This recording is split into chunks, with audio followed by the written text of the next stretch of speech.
extra time.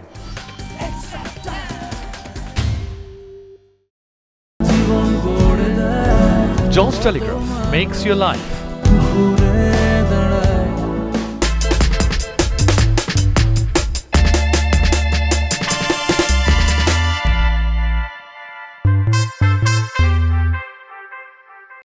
We tried to get into India, but there just weren't any places available for us. And the ICC World Academy, they said, look, we've got cricket going on, we can fit you in, and it's a great place to come. You've got the opportunity to work outdoors in similar conditions to what you're going to experience in India, but also, the quality of the facilities they have here, indoor, outdoor nets, practice games, outfields and what have you. So look, I think whether we're here or in India, it doesn't make too much difference with our preparation. We're only a short flight away as well.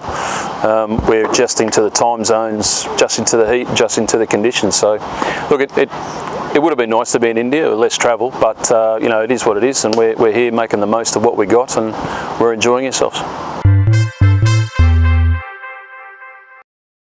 You mentioned challenges. It's not just challenging for a young player going to India for the first time, it's challenging for the most experienced players going to India all the time.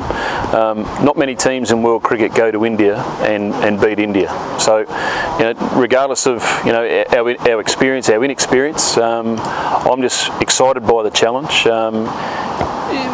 It's a two-horse race. You turn up on the day, you just never know what can happen. So, look, Alzari, unfortunately, missing him would have been a great learning curve for him, but unfortunately, he won't be there.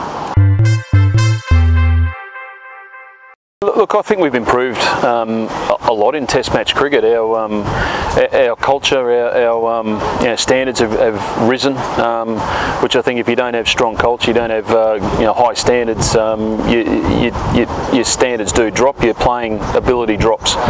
These guys work very hard. Our Test boys. We had a great result against Sri Lanka. We played really well. A great result against Bangladesh just recently in the Caribbean. We're looking to build on that. So it's always a challenge. You've got Virat Kohli, number 4, but you've also got another, half a dozen high-quality cricketers to deal with as well. So, I really hope he turns up and plays good cricket, because even though he might be in the opposition, he's one hell of a player to watch. I really do enjoy watching him play.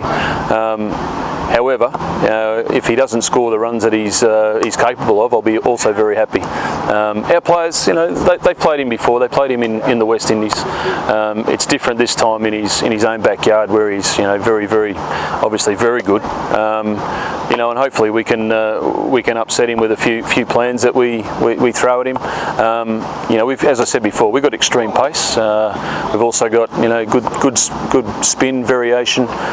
So we're going to throw everything we can at him. The quality player will come through, no doubt. But if we get him, making a mistake, and if we grab hold of that mistake, it's a big feather in our cap. But our boys are really looking forward to the challenge. They know him well. A few of them, they really respect him. But also, we're not going to fear him. We're going to respect the player that he is. But we're going to do our best to get him out.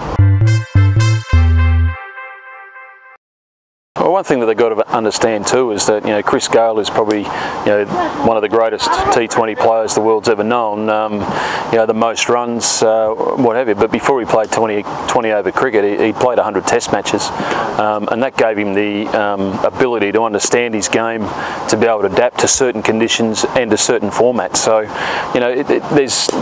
there's ways to look at it, and don't discount what red ball cricket teaches you. It teaches you more about your cricket than any other form. It's called Test cricket for a reason. It tests you mentally, physically, technically, and if you work out how to play the game in that format, the other formats seem to be not easy. Nothing's easy in cricket, but certainly you're able to adapt a lot easier. I think those days are gone. Talking to those players themselves, they play that much cricket in different parts of the world now. They have played for quite a number of years already. Their bodies, it's starting to take a toll. A guy you mentioned in Andre Russell.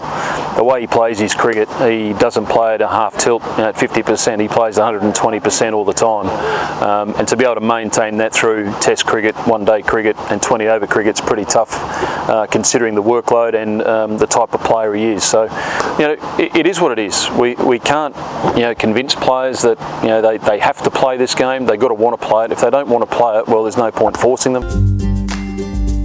Hit the subscribe option and the bell icon to get all the exclusive sports videos on Extra Time.